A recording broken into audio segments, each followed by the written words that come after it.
All right, 9:10. The board meeting has been moved to Fridays because John Deal couldn't do Thursdays, and then we got an email from John Deal saying he couldn't do Friday today. So we upgraded to the center. So we upgraded it to the center. That's right. He is going to love that we said that. I hope you're listening, John. John Deal is had to call in sick, so Scott Sifton is pinch hitting. I believe they call that being Wally Pipped.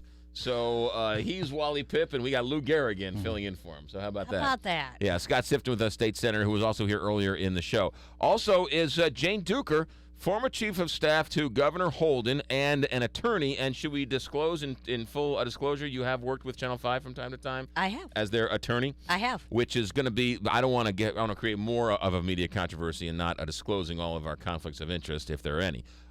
With that being said, Jay Kanzler is also in for Tony Messenger, who is on assignment. Jay Kanzler is an attorney, filmmaker, local gadfly, and all-around great guy. Jay Kanzler, you have school-aged children. What are your thoughts as you watch this KSDK Channel 5 story and this Kirkwood shutdown story? Well, I do have school-aged children. My son's a freshman and my daughter's in 6th grade, but my brother's kids are at Kirkwood High School. And frankly, I was appalled at what KSDK did. The whole issue of school security is incredibly important, and there's no denying that.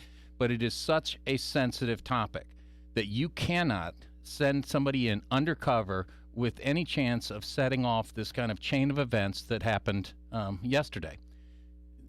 All I can think about is what those parents must have been going through again for an hour on their cell phones, texting with their kids as they're huddled in classrooms so that Channel 5 could run some sensational program and tell us about security. That's not their job. It's way out of line. Scott, what are your thoughts? You know, as a former school board member and somebody who's taken up school security legislation in the wake of Sandy Hook, it's a very sensitive area. It's very, very important that our schools be well prepared for how you handle intruders, armed intruders, wandering strangers. It's a very sensitive topic. Our schools need to be as prepared as possible. I certainly understand a media outlet wanting to do something to if you will, check up and see if things are up to snuff in different school buildings. I think it's unfortunately things sort of went terribly wrong from there yesterday. But I commend the school for a swift and appropriate response once they knew they had somebody on campus that they couldn't account for. Jane Duker. Well, I mean, my understanding, and I've seen a lot about it, and I'm going to try to be reticent, but I think that, I know other news outlets have done this. I know NBC, other cities and federally. NBC did a piece like this. They do that on the TSA. Right. They do. So, and so I'm with the senator. I can understand that people would want to see if this system really works, but boy, the idea that you're a parent and your kid is huddled, not knowing whether this is the real thing or not, that's scary too. So I'm assuming more facts and information will come out. But yeah, this is a tough one. Channel 5 Channel 5 is apologizing only for the commotion they caused, but not for the story and not for the way they gathered the information. So Channel 5 is not apologizing for the actual story. If Channel 5 had sent somebody through TSA with a weapon, they would have been prosecuted. Okay, that's it. You just don't. There are certain areas that are off limits, and when it comes to this issue, there was another school shooting just a few days ago. When it comes to this issue, parents send their kids off to school every day afraid enough as it is. Without somebody from Channel 5 wandering in with a hidden camera, pretending to be somebody they're not, they call the station and say, we're going to shut this school down if you won't confirm that this is a reporter and that this is a test. They don't do it, all in the name of what? Ratings?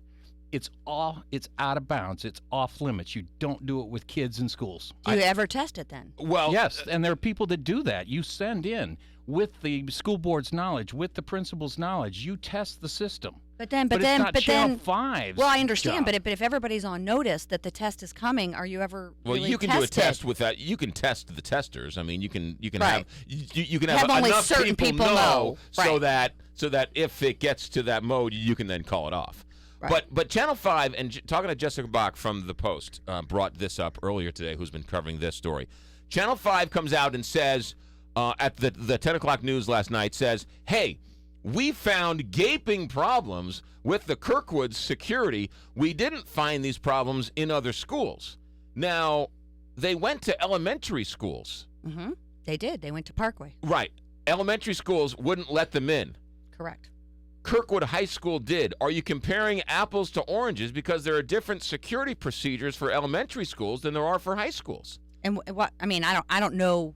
I don't know the reason for that. Right. Well, elementary school kids, you can come in and steal the kid or whatever else. High schools, they have free lunches. They have, they have fifth period free. They're going to go, career days, whatever else. I mean, high school kids go off campus. Well, I much, understand. much more than an elementary school. But kid. in my child's school in Parkway, you have to be buzzed in, and they have to know who you are. I don't know why they couldn't do that at a high school. That you don't let strangers in the building. No, my point is that high schools aren't as locked up as elementary schools are. So in the story, they went to elementary schools and said, boy, we couldn't get in. That was buttoned up. But Kirkwood, we were allowed to roam the school. They were comparing apples to oranges and then saying Kirkwood has a security problem.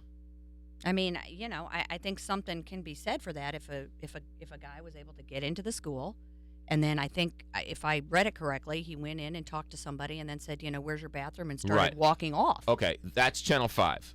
Channel 5, I think we can also agree, once Kirkwood called Channel 5 didn't call off the dogs and say, hey, that's our guy. When Kirkwood said, hey, we're going to call for a lockdown if you don't tell us this is your guy, well, we can't confirm that, so we're going to lock you down. Did they actually get a hold of somebody? That was unclear. They supposedly talked to somebody at the news desk, and the news desk would not confirm or deny that they had sent a television reporter or photographer into the school. In fact, didn't the article say it happened 3 times they contacted? Called numerous times, yes. And the desk would not confirm or deny that was their guy. Now, if you want to point fingers at Channel 5, that's mistake number 1.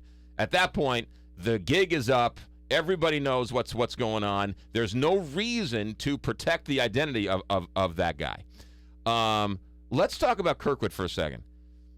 Kirkwood High School has a known intruder walking their halls with a backpack.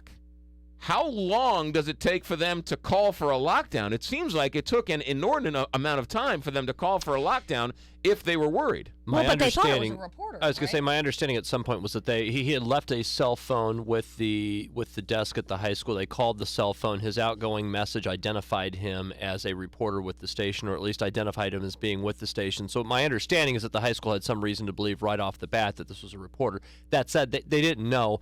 And I'm sure they're, on one hand, it's probably fair to suggest that, the station maybe should have, given up the gig a little bit more quickly than they did. On the other hand, it does appear that there was some delay before the lockdown actually happened. Whether or not it should have happened, separate question. But, your point's fair, McGraw. Once you've got somebody on campus, how long does it take you to lock down? And that's a fair question for parents to ask. Right, yeah.